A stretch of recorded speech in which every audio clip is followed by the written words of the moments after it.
বন্ধুরা team India ইংল্যান্ডের বিরুদ্ধে 10 উইকেটে জিতল তৃতীয় দিনে এই প্রথম টেস্ট ম্যাচ এবং টিম ইন্ডিয়া ভেঙে ফেলল 99 বছরের ওয়ার্ল্ড রেকর্ড এবং তৃতীয় দিনে টিম ইন্ডিয়া এই প্রথম টেস্ট ম্যাচ জিতে ইংল্যান্ডকে দেখিয়ে দিল তাদের অকাত।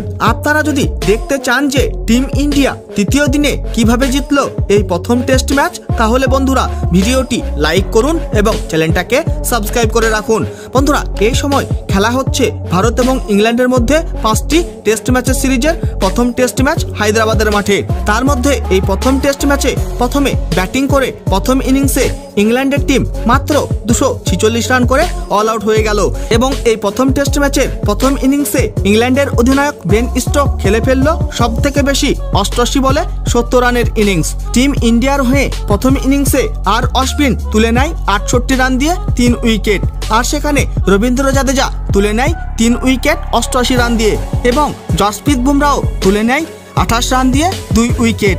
এছাড়াও অক্ষর প্যাটেল তুলে নেয় 2 উইকেট 33 রান দিয়ে। তার জবাবে টিম ইন্ডিয়া প্রথম ইনিংসে 436 রান করে অল আউট হয়ে যায়। প্রথম ইনিংসে টিম ইন্ডিয়ার হয়ে সব থেকে বেশি রবীন্দ্র জাদেজা খেলে ফেলল 180 বলে 87 রানের বিধ্বংসী ইনিংস, আর সেখানে কেএল রাহুল খেলে ফেলল 123 বলে 86 রানের তাবড়তোড় ইনিংস।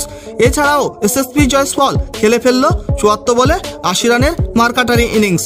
ইংল্যান্ডের হয়ে প্রথম ইনিংসে জো রুট তুলে নেয় সব থেকে বেশি 79 রান দিয়ে 4 উইকেট। তারপর ইংল্যান্ডের হয়ে অলি পপ দ্বিতীয় ইনিংসে বিধ্বংসী ব্যাটিং করে ফেলল এবং খেলে ফেলল 208 বলে 148 রানের অপরাজিত ইনিংস এবং অলি পপ এই তাবড়তোড় ইনিংস খেলে এখনো নট আউট আছে এবং এই প্রথম টেস্ট ম্যাচের তৃতীয় দিনের শেষে ইংল্যান্ডের টিম দ্বিতীয় ইনিংসে করে ফেলেছে 316 রান 6 উইকেট হারিয়ে। টিম ইন্ডিয়ার হয়ে দ্বিতীয় ইনিংসে জসপ্রীত বুমরা এবং আর অশ্বিন তুলে নিয়েছে এখনো পর্যন্ত 2টি করে উইকেট। বন্ধুরা টিম ইন্ডিয়ার বোলাররা কি পারবে চতুর্থ দিনে কোনো চমৎকার করতে এবং এই প্রথম টেস্ট ম্যাচ কে জিতবে, ভারত না ইংল্যান্ড?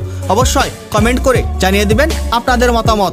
বন্ধুরা ভিডিওটি শেষ পর্যন্ত দেখার জন্য ধন্যবাদ জানাই। তাহলে দেখা হবে নেক্সট কোনো ভিডিওতে।